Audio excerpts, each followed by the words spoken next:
Góða kvöldið, ég heiti Ása og þetta námskeiðið Lærum Íslensku. So my name is Ása and this is the course Let's Learn Icelandic. And today we're going to talk about the word not and a little bit how to use it. So if you don't know any Icelandic at all, it should be fine. You should still be able to follow this lesson more or less. Of course, it helps if you know a little. And even if you know quite a bit, I'm still hoping this lesson might be useful. Unless you're a native, of course, then maybe your time is better spent elsewhere on the internet. Or is it? First of all, the word for not is ekki. Ekki. And like I talked about in lesson 8, when I went over the pronunciation of K, the letter K in Icelandic, when you have double K in Icelandic, it's very, very breathy. And this is very clear in the word ekki. So basically we put a breath before the double K and also an extra breath after the double K. So we say ekki, ekki, ekki, ekki. If you have problems with this breath, don't fuss about it too much. If you pronounce it ekki, like foreigners usually do, most people will understand you. But officially, if you want to get the pronunciation as authentic as possible, normally we say ekki. Now that wasn't too hard, but now I'm going to expand this a little bit and teach you a couple of phrases that can be useful in how to use this. If English is your only language that you know, then you should probably know that the use of a not in English is quite exceptional. It's not really like that in any other language, I think, because in English you use this sort of assistance verb. So you say, I do not. So usually when you have not, you use the verb do to work around it. In Icelandic and in the Roman languages and the Scandinavian languages, and I don't think in the Eastern languages, even though I don't know, this is not the case. So instead of saying I do not dance, in many languages you just say I not dance. There's no extra verb, and that's the same in Icelandic. We don't have any sort of assistance verb that is similar to do.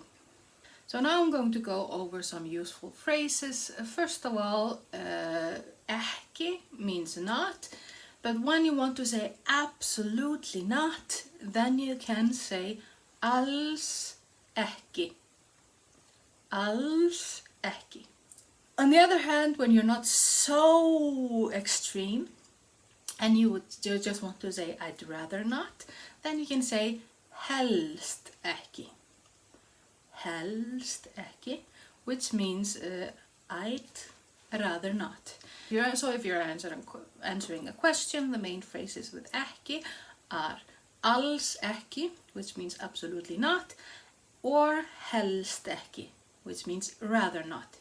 So for example, if somebody would ask you, is it okay if I drink this can of paint? Then they would say, nei, alls ekki. Like, no, absolutely not. You cannot drink that can of paint. But if they say, is it okay if I eat your sandwich? Then they might say, I'd rather not, or helst ekki. Or if we just put these phrases forward in Icelandic, just for entertainment, I could say, má ég drekka þessa málingu? Is it okay if I drink this paint? And then the other person answers, nei, alls ekki. No, absolutely not. And in a similar way, you might ask, má ég borða samlokuna þína? Má ég borða samlokuna þína? Is it okay if I eat your sandwich? And then the answer would be helst ekki. I'd rather you didn't. I worked hard to create it, so I want to eat it myself, so I'd rather that you would not eat it. So these are very useful phrases to remember, alls ekki and helst ekki, and you can add a no or Icelandic nei in front of them if you want, but it doesn't really change the meaning very drastically. So if you say nei, alls ekki, it's slightly stronger than if you just say alls ekki. But strictly speaking, you don't need the no. You can just say alls ekki, absolutely not. And the same way, you can say nei, helst ekki, no, I'd rather not, or you can just say helst ekki, which means rather not. The meaning is the same, but the no, if you add the no, it has slightly more emphasis, but it's not a very drastic meaning, so you can just use whatever version you like more.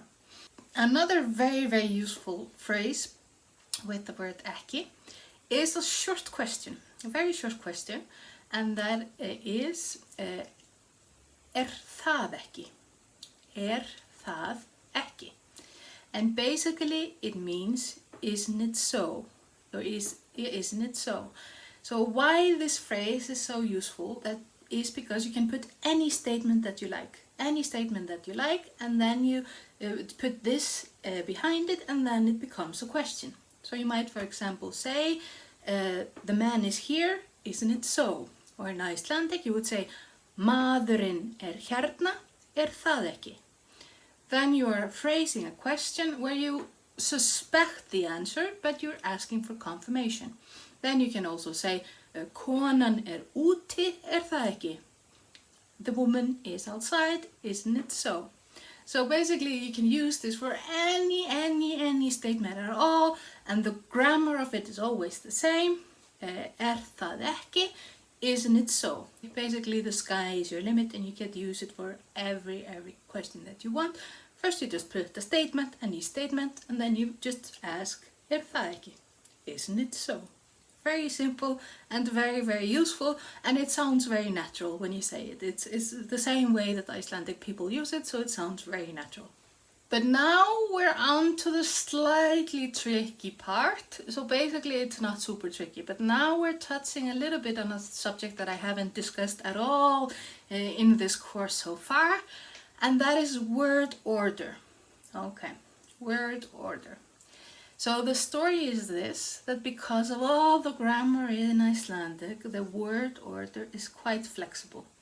At least a lot more flexible than in English, and I think in German, and basically most languages I know anything about. The word order is very flexible. And this makes the language easier and harder. Okay, it makes it easier because there are more correct answers. So there are more answers, so if you guess the word order sort of randomly, you're more likely to be correct because there are more options that are allowed. However, if you change the word order, as a rule you typically have to know what you're doing, which means that you have to know some grammar and some formulation, or basically how the language works, in order to do this correctly every time. And also there are some small hints, subtle nuances in meaning depending on the word order. However, we don't care about nuances at this point. We just want to know if it is a cat or if it is a dog. The nuances we don't care about. But this is something that you will see very often in relation to the word order of ekki. So if we start with a very simple sentence form, something like I don't dance in English, or yo no bailo in Spanish, in both these languages the not comes before the verb. Okay, you say the pronoun, you say the not, and then you say the verb. In Icelandic, the verb typically comes before the ekki. Okay, this is the most typical way of doing things, the most sort of the canonical way. So if we say the same sentence in Icelandic, you would say ég dansa ekki. Ég dansa ekki, which is actually a reference to an Icelandic punk song by the Sugar Cubes or the Sigurmálarnir, which goes like Luftgitarr, dansa ekki.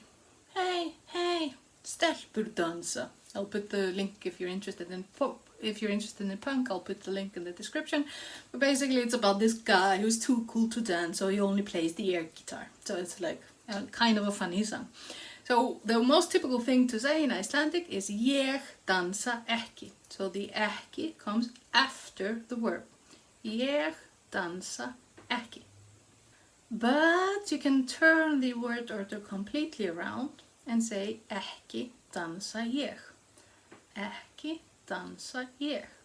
And in principle the meaning of these sentences is completely the same. It means that I do not dance. However, when you say ekki dansa ég, it sort of implies that the person that you're speaking to already knows that you don't dance. So if we imagine that, for example, I fell and broke my hip or broke my knee or something, and I had a big cast and I was completely incapable of dancing, then I might say something sort of stating the obvious, saying og ekki dansa ég. And the meaning is something closer to, and it's not like I'm going to dance. But in principle, the meaning is the same. Ekki dansa ég, I do not dance, og ég dansa ekki, I do not dance. And you can of course do this with all verbs. Ég hleyp ekki, ég syng ekki, ég ferðast ekki, etc, etc. And normally always the pronoun, the verb, and then ekki at the end. So now I hope you have at least a little bit of more understanding of the word ekki. We know the phrases, very useful phrases, alls ekki, helst ekki, and það ekki. And when you simply want to say that you don't do something, you very, very easily say ég dansa ekki. Now you can be very negative in Icelandic and say ekki, ekki, ekki. The homework of today is very straightforward. I just want you to connect these Icelandic phrases to their meaning in English. Press pause, take all the time that you need, and now I will give you the answer. Here are the results. That is all for today. See you in the next episode, or sjáumst í næsta þætti. Bless, bless!